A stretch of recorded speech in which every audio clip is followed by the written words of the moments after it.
Your love released the chains was binding me.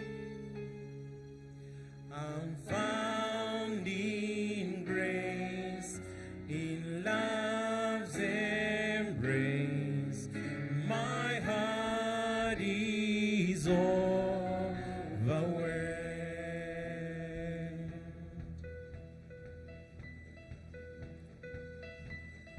I stand redeemed. Your spirit now alive within my heart. I walk with you all of my days. I shall live to glorify you, God. Hear my soul rejoice. Your love has set the broken captives free. Your love released the chains that's binding me. I'm found in grace, in love's embrace. My heart is overwhelmed.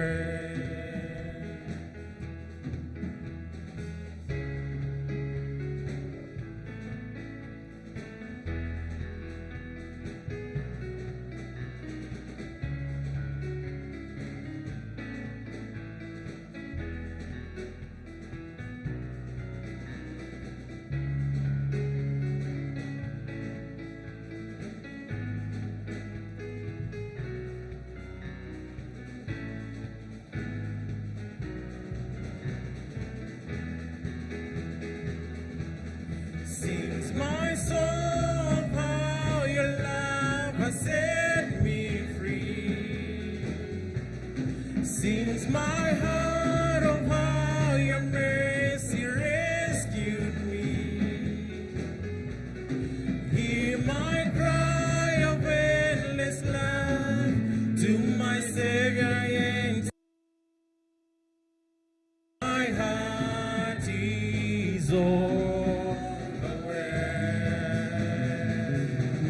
sings my soul how your love has set me free. Sings my heart of how your mercy rescued me. Hear my cry of endless love to my Savior and to my King. My heart is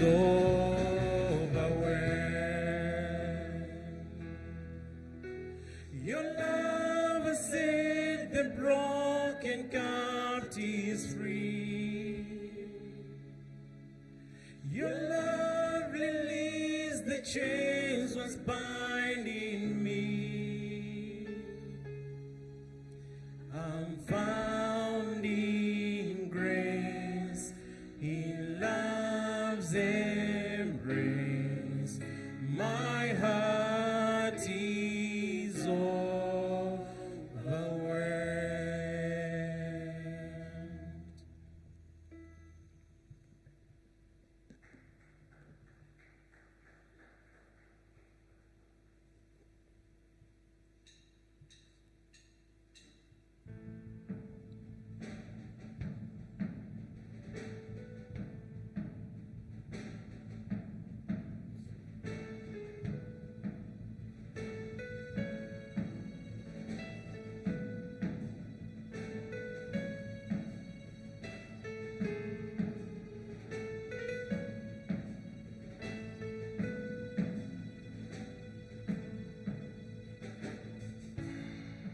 You crown the earth with your goodness. You answer us with awesome deeds. Your hope resounds. God our Savior to distant lands and fill the sea. Open the veils, bright and golden, drench the harvest with your rain. God's river filled with living water that flows to all as you ordain. Praise the name of the Lord, oh my soul, sing His worth. All of life, join the song, come and lift up our King.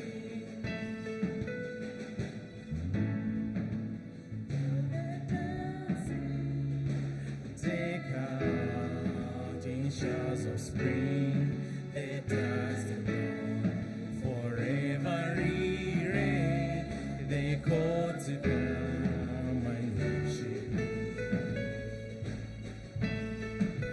Praise the name of the Lord, oh my soul, sing His worth. All of life, join the song, come and lift up our King. Praise the name of the Lord, oh my soul, sing His word. All life, join the song, come and lift up our King.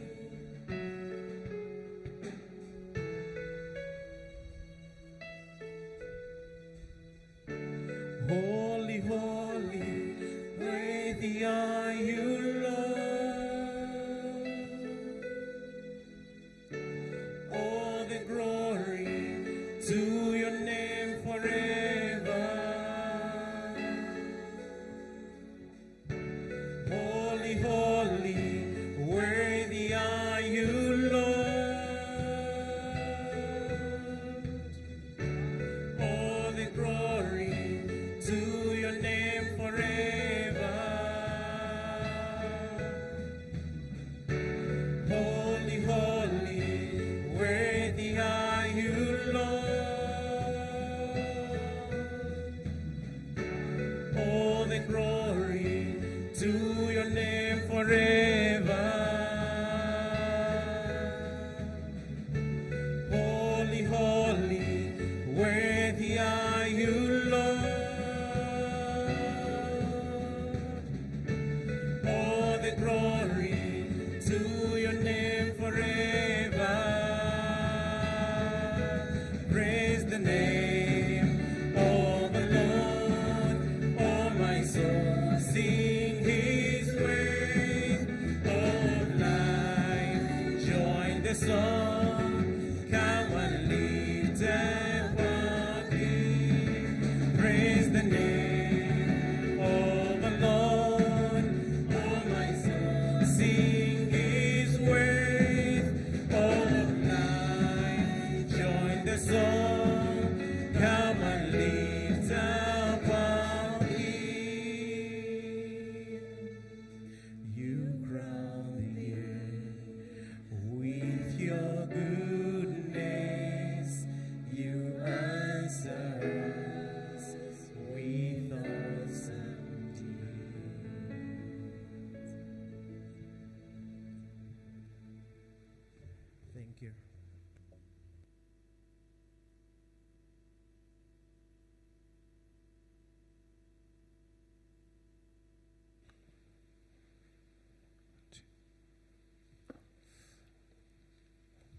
Good morning, everyone. Mwadzuka bwanji nonse? Good morning Mwadzuka bwanji? and Happy New Year. Chaka chatsopano chabwino. Oh, God has blessed us in the year 2020, Mulungu adalitsa mchaka cha 2020 although there were many challenges through the COVID-19. ngakhale panali zovuta zambiri kamba ka COVID-19. But what was great was that this gospel, the light, it cannot stop from shining in the hearts of people. Koma uthenga uwu umene ndi wowala sungaleke kuwalira mitima ya anthu. If we just look around us, it seems like the year was slow. tikadziyang'ana kuzungulira ife tikhoza kuona ngati zimayenda pang'ono-pang'ono, But through our mission, the good news of the work of gospel arising, koma tikaona ntchito ya uthenga wabwino imakhala ikukwerera-kwererabe. tremendously God has worked throughout the year 2020. modabwitsa kwambiri mulungu akhala kugwira ntchito mchaka cha 2020. Finally, the 2021 year has come to us, kumapeto tsopano taona chaka cha 2021 chabweranso kwa ife, and we don't know what is awaiting in front of us. nde sitikudziwa chikutidikirira kutsogolo kwa ife ndi chani. But this year, our founder, Reverend Oksu Park, ndi chaka chino afounder athu a Park he gave us a words of promise, atipatsa mawu alonjezo which was from the book of Genesis chapter 28, amene akuchokera pa Genesis chapter 28 verse 14. verse yake ya 14. Also your descendants shall be as the dust of the earth. You shall spread abroad to the west and east, to the north and south, and in you and in your seed all the families of earth shall be blessed. mbewu zako zidzakhala monga fumbi lapansi, ndipo udzabalalika kumadzulo ndi kummawa ndi kumpoto ndi kummwera. Mwa iwe ndi mu mbewu zako mabanja onse a dziko lapansi adzadalitsidwa. Amen. Amen. Surely our descendants, those who have received this gospel and have found the salvation of God, ndipo iwo amene alandira uthenga wabwino, amene ndi mbewu ya uthenga wabwino, Bible says that it shall be like the dust of the earth, akuti idzakhala ngati fumbi la dziko lapansi, and you shall spread ndipo to udzabalalika the west, kupita to kummwera, the east, kupita kummawa, to the north, kupita kumpoto, and the south, komanso kumwera. and in you, Ndipo mwa iwe in your seed, ndi mwa mbewu yako all the families of the earth shall be blessed, Bible says. ndi mabanja onse a dziko lapansi adzadalitsidwa, Baibulo ikutero. We are very thankful that we can start this year with this word that God has given us. tiloyamika kwambiri tikhoza yamba ndi mawu awa amene mulungu watipatsa. Like we have heard our brother Tom testify this morning, monga tamva m'bale wathu Tom amachitira umboni mawa. Tom, when you see, is just a young brother who comes to church and volunteers to work in GBS. mukamona Tom mnyamata achepera amabwera uchechi komanso amachita But the ntchito fact yodzipereka that being ku connected GPS. to this church and the gospel, koma chokhacho adzilumikiza ku mpingo komanso uthenga wabwino, when his father passed away, pamene bambo ake atatisiya, gave the most precious gift to him, anapereka chinthu mphatso ya mtengo wapatali kwa iye, which is salvation, imene ndi chipulumutso, eternal life in heaven. ndi kukhala ndi moyo kumwamba. And not only that, you can see mwa njira ina tikhoza kuona many people had the opportunity to hear the gospel during this time. anthu ochuluka ambiri anali ndi mwayi womva uthenga wabwino kudzera mu nthawi imeneyi. Anyways, we have ended the year 2020 with a very hopeful and thankful works of God. nditamaliza chaka cha 2020 ndi chiyembekezo komanso yamika pa ntchito za mulungu. And as we began the year 2021, ndi pamene tikuyamba chaka cha 2021, as always, we will again see the great works that will rise through our church. monga mwa nthawi zonse tikhalanso tikuona ntchito yayikulu imene ikudzuka kudzera mu The mpingo important wathu. thing is that our brethren, you have to partake your heart in the work of gospel. chofunika kwambiri nkuti abale titenge mbali pa ntchito imeneyi ya uthenga wabwino. Then surely God will bless you and all your families ndipo mwathunthu mulungu akudalitsani komanso banja anu because of this precious gospel that we possess in our hearts chifukwa cha uthenga wa mtengo wapatali umene tinawo mitima yathu, and the connection we have with this church. komanso kulumikizana kumene tinako ndi mpingo. That is what is important. chimenechi ndiye chofunika kwambiri. Anyways, I'm very thankful that we can share this words of promise. ndiye tikuyamika kuti tikhoza kugawana mawu But alonjezo. this year, I'm sorry, not this year, this time, osati chaka chino koma nthawi ino our main service is not from this here. Let's look into this morning's message. ndi sikuyambira pamenepa pamene tawerenga apayi. It's Hebrews chapter 9 kuyambira kwa Heberi chapter 9 from verse 20. kuyambira verse yake ya 20. Hebrews chapter 9 from verse 20 to 28. kuyambira 20 mpaka na kufika 28. If you found it, ngati mwapeza I would like to read ndiyamba kuwerenga Hebrews chapter 9 from verse 20. Aheberi chapter 9 kuyambira verse 20. Saying, "This is the blood of the covenant which God has commanded you." nati uwu ndi mwazi wa chipangano mulungu anakulamulirani. Then likewise he sprinkled with the blood both the tabernacle and all the vessels of the ministry. ndiponso chihema ndi zotengera zonse za utumikiwo anaziwaza momwemo ndi mwaziwo. And according to the law, almost all things are purified with blood, and without shedding of blood, there is no remission. ndipo monga mwa chilamulo zitsala zinthu pang'ono zosayeretsedwa ndi mwazi, ndipo popanda kukhetsa mwazi kulibe kumasuka. Therefore it was necessary that the copies of things in the heavens should be purified with these, but the heavenly things themselves with better sacrifice than these. pomwepo padafunika kuti zifaniziro za zinthu zamwamba ziyeretsedwe ndizi, koma zamwamba zenizeni ziyeretsedwe ndi nsembe zoposa izi. For Christ has not entered the holy places made with hands, which are the copies of the true, but into heaven itself, now to appear in the presence of God for us. pakuti khristu sanalowa malo opatulika omangika ndi manja akutsadza oonawo, komatu mmwamba momwe kuonekera tsopano pamaso pa mulungu chifukwa cha ife. Not that he should offer himself often as the high priest enters the most holy place every year with blood of another, kosati kuti adzipereke yekha kawirikawiri monga mkulu wa nsembe alowa malo opatulika chaka ndi chaka ndi mwazi wosati wake. he then would have had to suffer often since the foundation of the world. But now, once at the end of the ages, he has appeared to put away sin by the sacrifice of himself. chikadatero kukadamuyenera kubva zowawa kawirikawiri kuyambira kuzika kwa dziko lapansi, koma tsopano kamodzi pa chitsitsimiro cha nthawizo waonekera kuchotsa uchimo mwa nsembe ya iye yekha. And as it is appointed for man to die once, but after this the judgment. ndipo popeza kwayikikatu kwa anthu kufa kamodzi, ndipo atafa chiweruziro. So Christ was offered once to bear the sins of many. To those who eagerly wait for him, he will appear a second time apart from sin for salvation.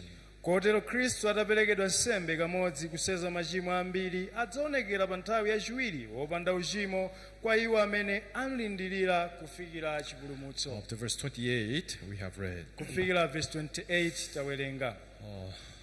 Last week we have also shared from the book of Hebrews chapter 9. wiki yatha tinakambira nanso pa Heberi chapter 9. But since the time was not enough, we felt that we should share this word once again. nde chifukwa nthawi sinayokwanira tinaona kuti tigawanenso lero lino. Today's theme is the greatness of Christ's sacrifice. mutu wa lero ndi kukula kwa nsembe ya khristu. Everyone, many a times when we go to church and believe in God, nde pamene tipita ku chechi komanso kukhulupirira mulungu, there is a small, tiny difference, a very small difference between the true and the false faith. nde pali kusiyana kwakung'ono kwambiri pakati pa chikhulupiriro choona ndi chabodza. What is important, chofunika kwambiri, everyone, faith is not something that I do good before God. chikhulupiriro si china chake chimene ndimachita zabwino pamaso pa Faith mulungu. is when my heart ndi pamene mtima wanga meets with the heart of God. wakumana ndi mtima wa mulungu. Faith is what? chikhulupiriro ndi chani? Meet with the kukumana heart of God. ndi mtima wa mulungu. Amen. Amen. Now we all know that I have shared you from the words from Genesis chapter 28. mudziwa tagawana ku Genesis chapter 28. Let's think about this story about Jacob. ndete tiganizire nkhani ya Yakobo. As you know, Jacob was the second born in the family. nde monga mukudziwa Yakobo anali wachiwiri kubadwa. Who is the firstborn? woyamba anali ndani? Esau. Esau, Right? si choncho? Now it happened to time when the father Isaac was old and his eyes were getting dim and felt that soon he can die. He decided to bless his son. ndi inafika nthawi imene bambo awo isake anali pafupi kufa chifukwa maso awo samatha kuonanso ndi adaganiza zodalitsa esau. Many people misunderstand this story. anthu samvetsetsa nkhaniyi. You might say, this is wrong blessings. mukhoza kuganiza kuti uwu ndi dalitso olakwika uwu. It's not true. sizoona. God has appointed to bless Jacob